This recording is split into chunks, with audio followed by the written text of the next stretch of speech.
A brand new edition of Village Vice. He is Zach Blackerby. I'm Brad Law. Thanks for tuning in. You know, Fridays in December, Zach, used to be quiet. They used to be quiet.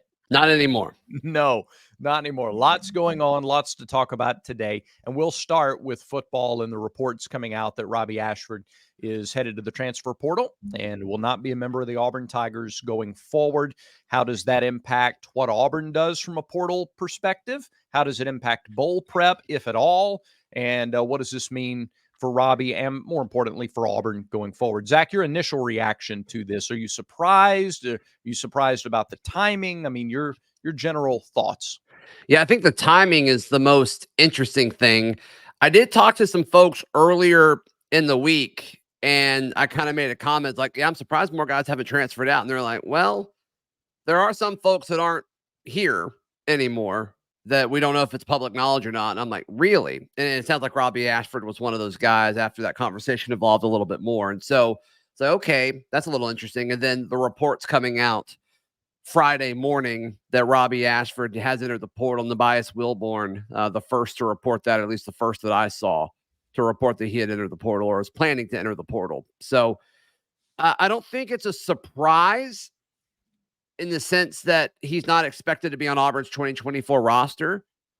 I am surprised of the timing, and there are some eligibility things that may be changing. There was a court that ruled that, you know, you can't limit the amount of transfers that players have, but that was it's a temporary thing. I don't think that's going to impact eligibility in 2024. Could be wrong.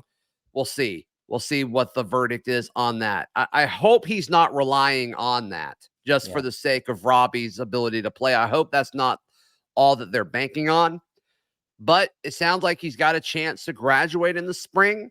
Still, to me, I don't know why you would. They've got to have more information, Brad, because I don't think we have the full picture, because you don't want to sit out of a spring. Like, you don't want to miss going through spring somewhere, but surely they know more about the situation than we do. Yeah, you would certainly hope so for Robby's Right. sake and wherever he's going next.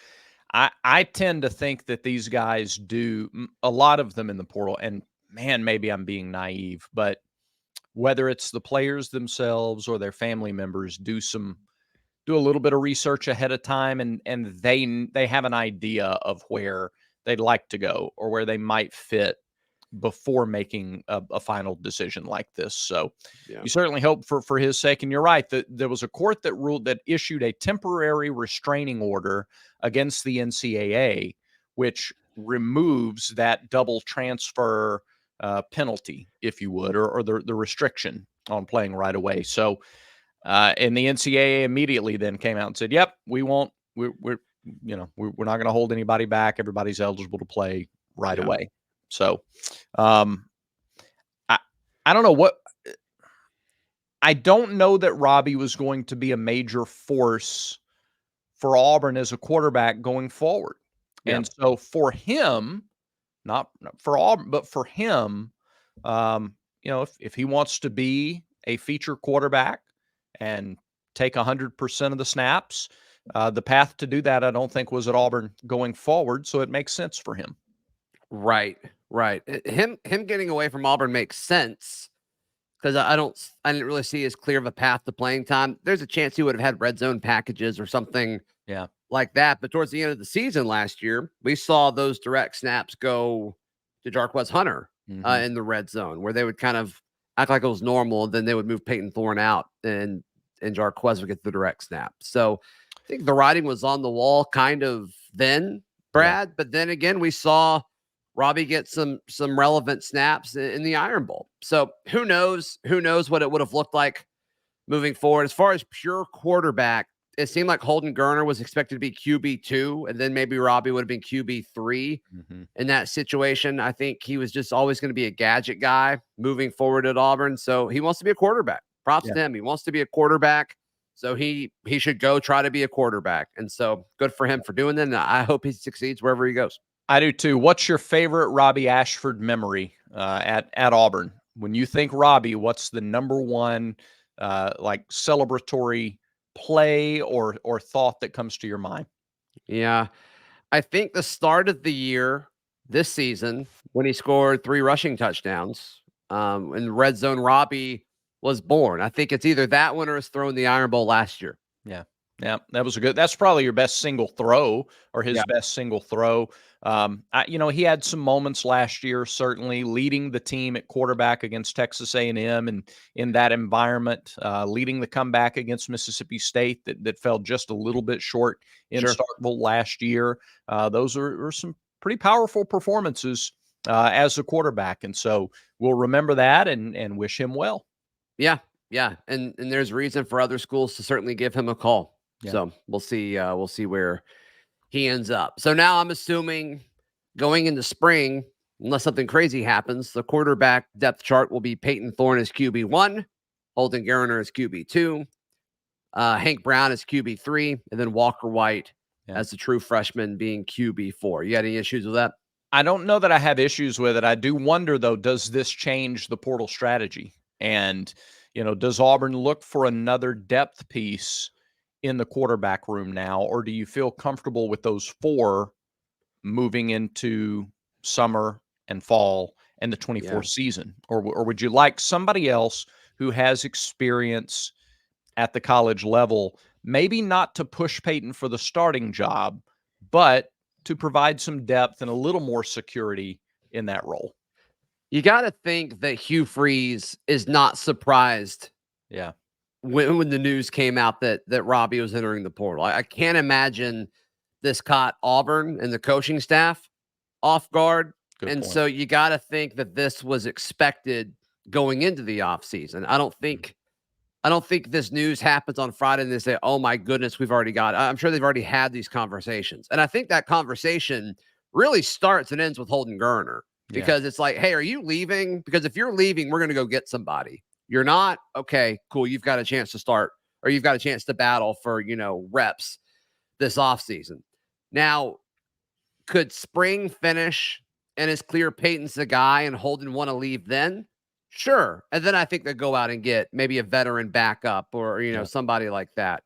But as of right now, I don't think their decision is influenced by the news that happened today with Robby. Yeah, you'd have to at that point if you get into if you're down to 2 guys basically or 3 guys basically after the spring. I think 4 is the number, Brad. I think they want 4 scholarship quarterbacks. Yep, I agree with that. I agree. Very important point, and I just want to echo it. Everybody pay attention to that. We don't think the coaching staff was caught off guard by this. Don't think that it was a surprise, and now they have to scramble. So if they haven't been really targeting quarterbacks up to this point, chances are that does not change. Right. I'm with you. I'm with you on that. All right. Let's move into a little buy-sell action. It's a huge weekend, Brad. It's also a huge week where you could buy a house. Selling the Auburn area locations in Auburn, Lake Martin, and Fort Walton Beach, Florida. You got to hit up our buddy Ross Kilpatrick at Exit Realty Anchor South. He's got you covered. Doesn't really matter where it is. If it's a place where you would want a house, he's got you covered. You can call him at 334-402-0028 if you're buying or selling your home. They've got you covered. Ross with Exit Realty Anchor South, and he brings us the buy-sell segment every single week. Are you buying or selling that this Auburn quarterback room that Auburn currently has, it's the same room that they will start the season with in 2024? You buying or selling? Well, you'll have a true freshman who's added to it. Are you going ahead and you're putting him in the mix? Yeah, so the 4 we just mentioned. So Peyton Thorne, Holden Geriner, Hank Brown, Walker White. Yeah, I'll buy that. You think that's the same? That's the quarterback room at the start of the season. I do, and I think that's a little bit of a gamble because that's just not the way. I don't think that a lot of quarterback rooms that are in place right now are going to be the same ones that are in place in the fall, but I think it'll be the case for Auburn. I think the way you laid it out is logical, makes a lot of sense, and you feel pretty confident about where your team is with that group. Yeah, I think Holden will say, okay, I can be the guy here after Peyton. I don't know what Holden's value is in the portal if he were to enter it, because it's just like, hey, I was really, I was a coveted quarterback coming out of high school, but that's, a lot of guys can say that. So he'd be going somewhere to compete, and there wouldn't be a guarantee. He's not Riley Leonard going to Notre Dame or anything like that, where it's guaranteed. That's right. Yeah, I'm buying it too. I think if you would asked me that a week ago, I would have sold it, but I'm buying it now.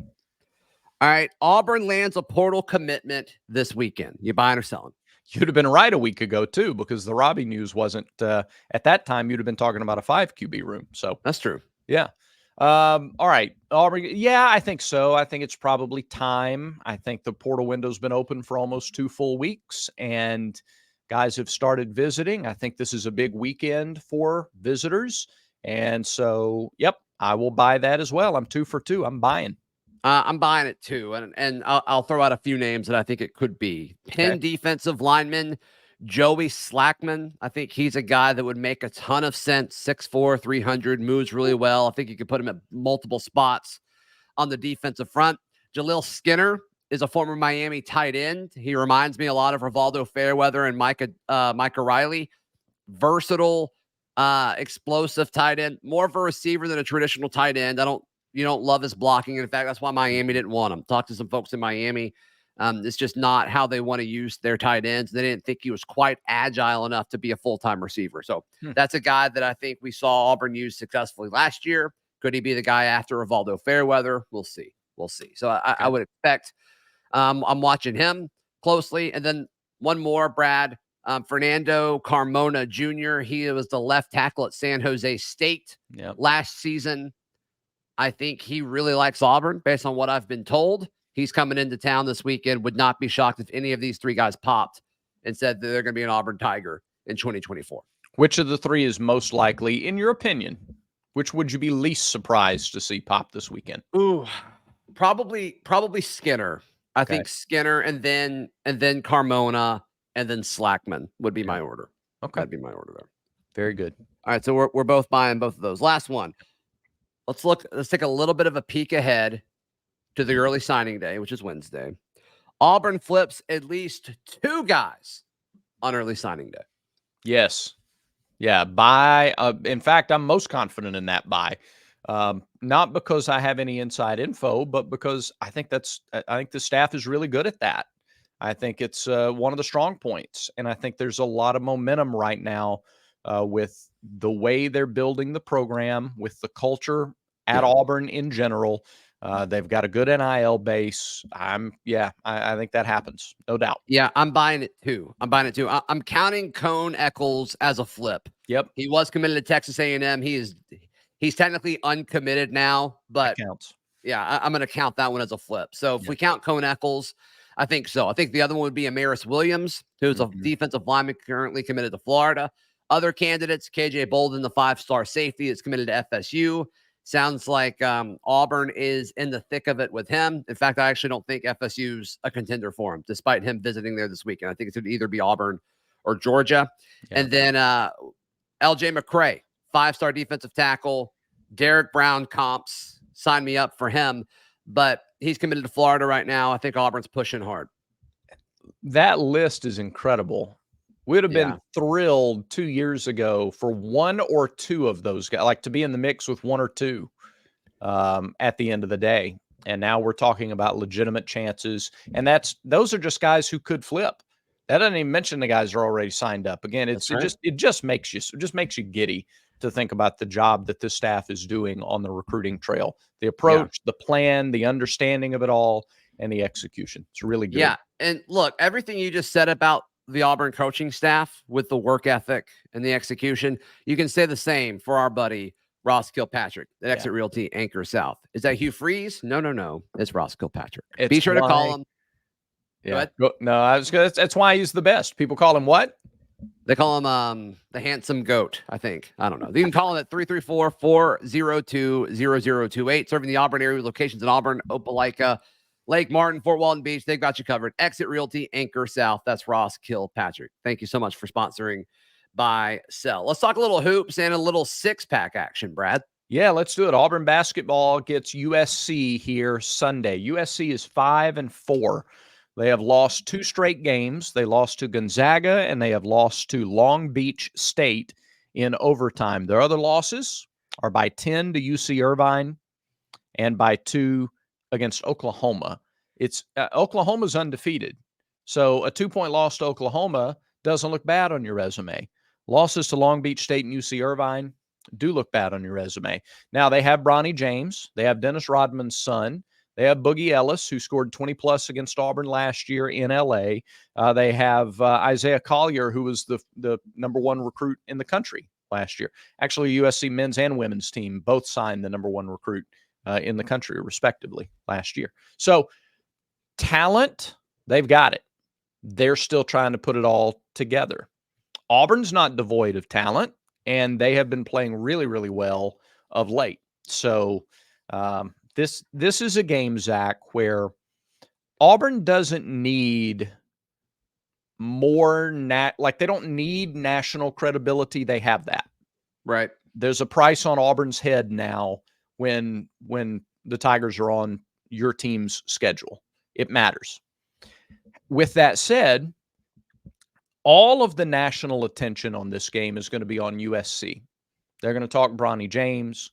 They're going to talk Collier. They're going to talk Boogie. They're going to talk. It's all about the star power of USC. And I think BP. I'm sorry, Brad. Yeah. So Brian Harsin, who we've brought up several times on the show. Yeah. His bio has a bunch of Idaho State stuff in it now. Well, his son is committed there. Is that it? I don't know if that's it. All it's it?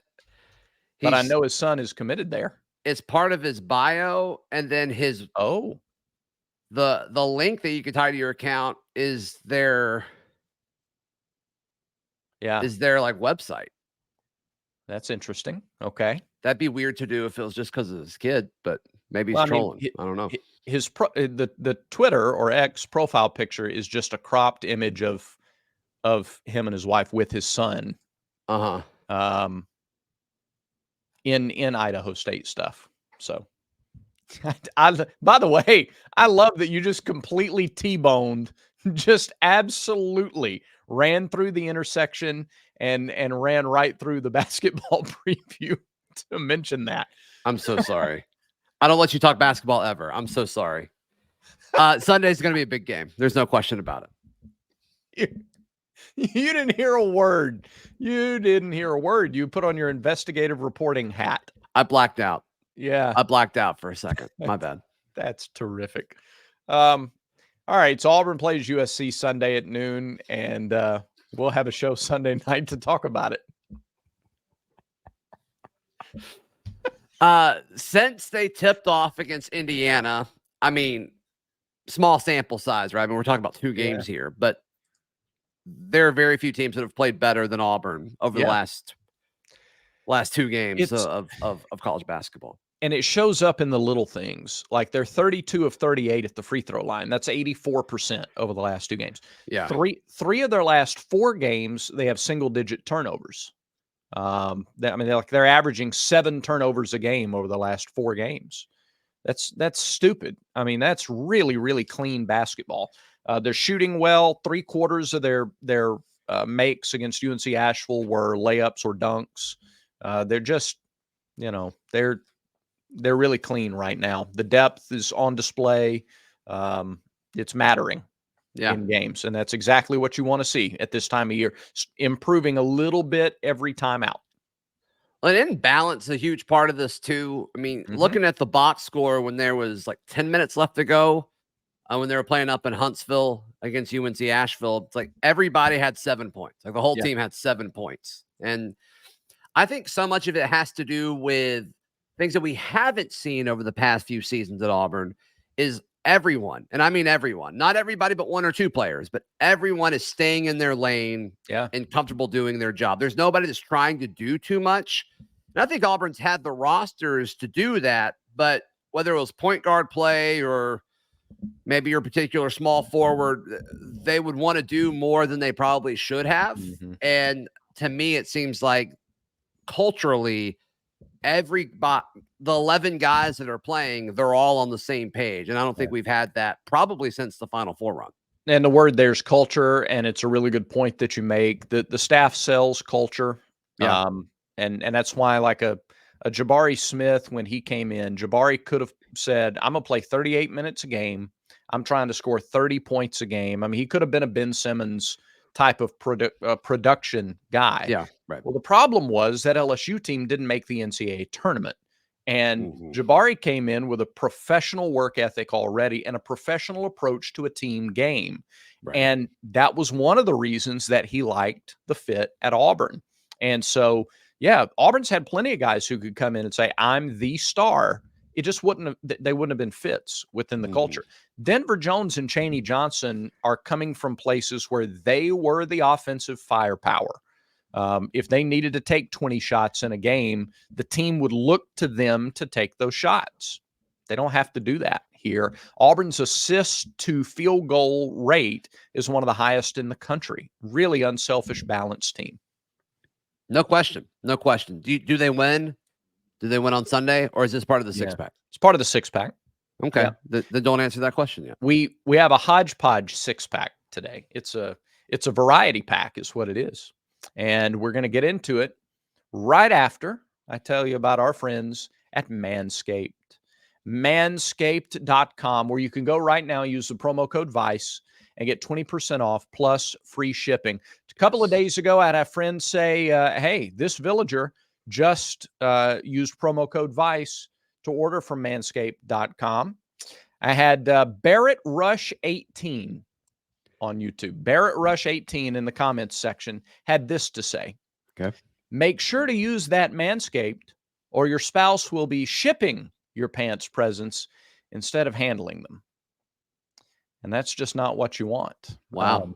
Think about it this way, Zach. You know what I love at Christmas time? What do you love at Christmas time? I love sausage balls. It's a Christmas tradition at my house. Sausage balls. Sure. The presentation of the sausage balls is absolutely vital. You don't want a nice helping of sausage balls presented to you, and then you look down and you find a hair. I mean, it just turns your whole day. Ruins the whole experience. Absolutely does. So Manscaped can help you with that. Make sure that the presentation of your sausage balls this Christmas time is clean and positive for everybody. Get the new Lawnmower 5.0 Ultra, 20% off and free shipping by using the promo code VICE at manscaped.com. Please, let's get to the six-pack. All right, Village Vice six-pack. We're going to start with a little bowl action. You got like 20 bowl games Saturday. Okay. Seems like it anyway. Not enough, by the way. Well, I got to tell you, as a sports fan, Saturday's loaded. You have NFL, you have some great college basketball games, and then you have these bowl games getting underway. Yeah. So the first of the bowl games I want to talk about, two Auburn opponents are in action Saturday. Not against each other, but they're in action. Cal takes on Texas Tech in the Independence Bowl Saturday night. Texas Tech, a 3.5-point favorite. Who do you like? I like Texas Tech. Okay. I like Cal. I'm going to do. We were too similar in buy-sell, so I am partial to all of these teams that Auburn played during the year. Sure. All but like one or two of them. I want them to win their bowl games, so because that looks better for Auburn. So I'm going to go Cal. Okay, got it. New Mexico State takes on Fresno State in the New Mexico Bowl. New Mexico State, a 3.5-point favorite. I'll go to New Mexico State. I think they can beat anybody. Yeah, I do too. They're a super team. Yep. They should have, you know what? They should have been the fourth team. They should have gotten consideration. I mean, if we're going to put teams with losses in the playoff, then let's do it. Okay. I'm with you. 3 college basketball games to mention. Again, there's like a dozen really intriguing games. Saturday, number 2 Kansas goes to Indiana. Assembly Hall, Bloomington, 11:30 Saturday morning. I'm going to go with Kansas, but boy, it would be awesome for Auburn if Indiana won that game. I think they will. I think the way they play, Kansas is kind of tough and rugged, but I think Indiana can be too. And playing at home, I think they're going to be hungry. I think they'll score the upset. So I'll go Hoosiers on that one. I hope you're right. How about a top 3 battle in Indianapolis? Number 1, Arizona. Number 3, Purdue at 3:30 Saturday. Yeah, I'm going to go with Purdue here. I think Purdue's the better team. I think a lot of folks thought Purdue was the best team coming into the season. They haven't really done a whole lot to show that they're not. Tough battle with Alabama up in Canada last weekend. I think they come back and I think they win in Indiana. It's going to be a home game for them pretty much. So, yeah I'll go with Purdue. All right, we agree on that one as well. Zach Edey, it's just, I mean, how do you shut him down? How do you even contain Right. what he can do. I don't know that you can. So, yep, I think Arizona gets their first loss. How about this one in Atlanta? North Carolina ranked number 9, Kentucky ranked number 14. Aaron Bradshaw has made a huge difference since joining the team. Played like 13 minutes in his first game, scored 3 points in the loss against UNC Wilmington. Came back with a double-double in the second game that he's played this year against Penn. 17 points, 11 rebounds, big 7'1" freshman, and I think he's the X factor in this game. Yeah, I'm going to go with Kentucky here. I think Kentucky's a lot better than we're acting like they are, because I think they're better than we thought they would be. These freshmen are special. They're really, really good. And they've got role players like Reed Shepherd that are turning into stars throughout college basketball. So I'm going to go with Kentucky, but man, it wouldn't shock me if North Carolina handled them too. But if I had to pick, which is what we're doing, I'll go with the Wildcats. What about you? Yeah, I agree. I think Kentucky, because of your point, they're better. This is kind of the recruiting class. There've been a lot of heat on Calipari over the last 2-3 seasons. It's intensified. Yeah. And they've kind of pointed to this year, this freshman class. These are the guys. He's got 5-star talent every year. It really is. I think the criticism is probably warranted that they haven't won more with all the talent that they bring in every year. But this year, even more so. This was the highly regarded class that some argue is the reason that he was kept on, just to see how this class would turn out. So, yep, I think they get it done against North Carolina. And our old buddy Jeff Lebo, who's an assistant on that North Carolina team. Oh, nice. And then our final game on the Village Vice 6-pack Sunday basketball, Auburn against USC. I don't think it's a big deal that the students aren't in session. I think students will be there. I think the environment is still going to be one of the best in college basketball. And I just think Auburn is a better basketball team.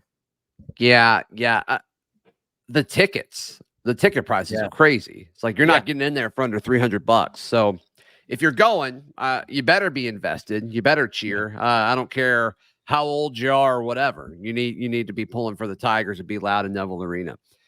As far as USC, like, this is a team that beat Auburn a year ago, and USC is better this year than they were a year ago. And none of that really has anything to do with Bronny James. They've got a lot of dudes that can score from different parts of the floor.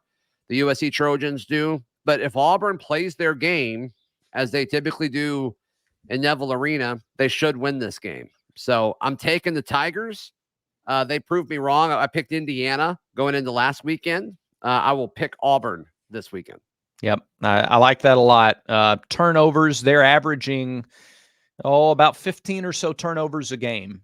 And Auburn has been really good of late at turning teams over way above their typical season rate. And as we know at home, those turnovers turn into points. This is an Auburn team can turn a 4-point game into a 14-point game in about a minute and a half. Right. And I expect to see at least one of those kind of runs Sunday, and that'll be the difference.